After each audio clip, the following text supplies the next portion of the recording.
akan menjawab pertanyaan yang pertama, yaitu bagaimana sejarah bahasa Indonesia.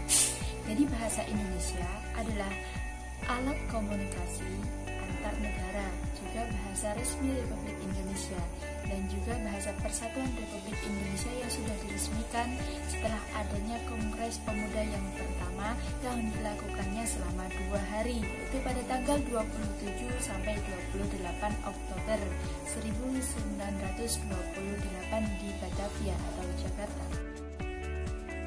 Nah, cikal bakal bahasa Indonesia adalah bahasa Melayu yang terbentuk dari bahasa Arab, bahasa Persia, Sanskerta, dan bahasa-bahasa Eropa. Nah, bahasa Melayu tersebut sejak zaman Kerajaan Sriwijaya pada abad ke-7 itu sudah digunakan sebagai bahasa perdagangan atau bahasa perluasan agama Buddha di Nusantara. Sedangkan pada zaman kolonial, bahasa Melayu bukan saja sangat bagus namanya, tapi juga bahasa negeri. Pada tahun 1918, melalui pertimbangan para tokoh pergerakan dan Dewan Rakyat, akhirnya bahasa Melayu dipilih sebagai bahasa negara. Pada tanggal 28 Oktober 1928, melalui Ikrar Sumpah Pemuda, bangsa Indonesia menerima bahasa Melayu sebagai bahasa nasional di bangsa Indonesia dengan nama Bahasa Indonesia. Nah, teman-teman tahu apa isi dari Sumpah Pemuda tersebut? Kalau teman-teman belum tahu, ini dia. Nah, sekarang waktunya kita menjawab pertanyaan yang nomor 2. Oke, pertanyaan yang nomor 2 yaitu apa fungsi dan kedudukan bahasa Indonesia sebagai bahasa nasional dan bahasa. Untuk yang pertama, yang perlu kita bahas yang pertama terlebih dahulu adalah tentang fungsi bahasa Indonesia. Pembahasannya ada di sini.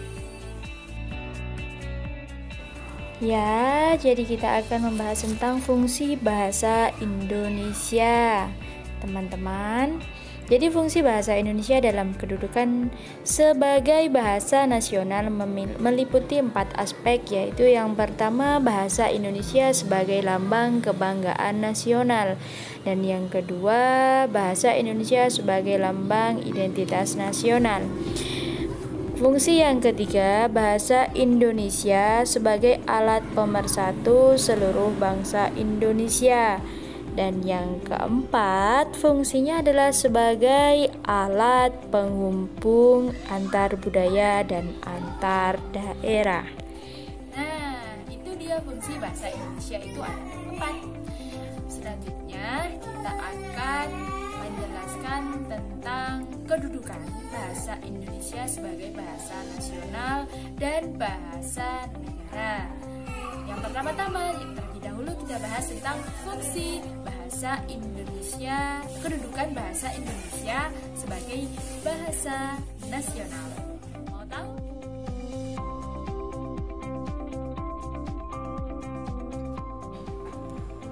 Ya, karena keingintahuan kalian sangat besar, maka saya akan memberitahu kalian tentang kedudukan bahasa Indonesia sebagai bahasa nasional. Nah, apa saja? Yang pertama, kedudukannya adalah bahasa Indonesia sebagai identitas nasional. Yang kedua, bahasa Indonesia sebagai kebanggaan bangsa. Kedudukan yang ketiga, bahasa Indonesia sebagai alat komunikasi. Dan kedudukan yang terakhir, bahasa Indonesia sebagai pemersatu bangsa yang berbeda suku, agama, ras, adat istiadat, dan budaya. Tentang fungsi bahasa Indonesia dan kedudukan bahasa Indonesia sebagai bahasa nasional. Sekarang kita akan membahas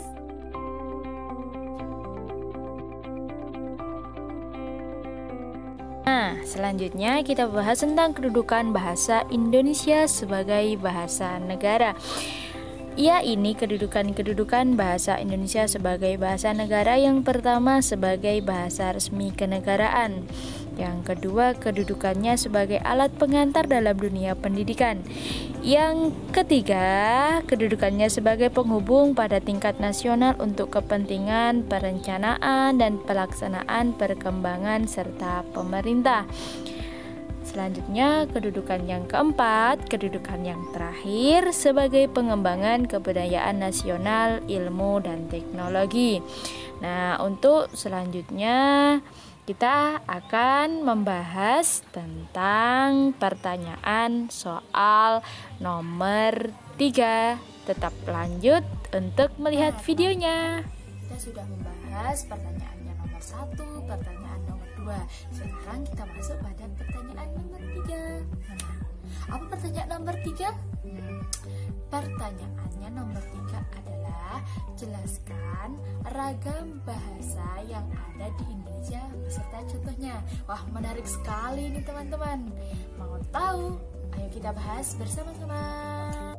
Nah, tentang ragam, menjelaskan tentang apa saja ragam yang ada di Indonesia beserta contohnya.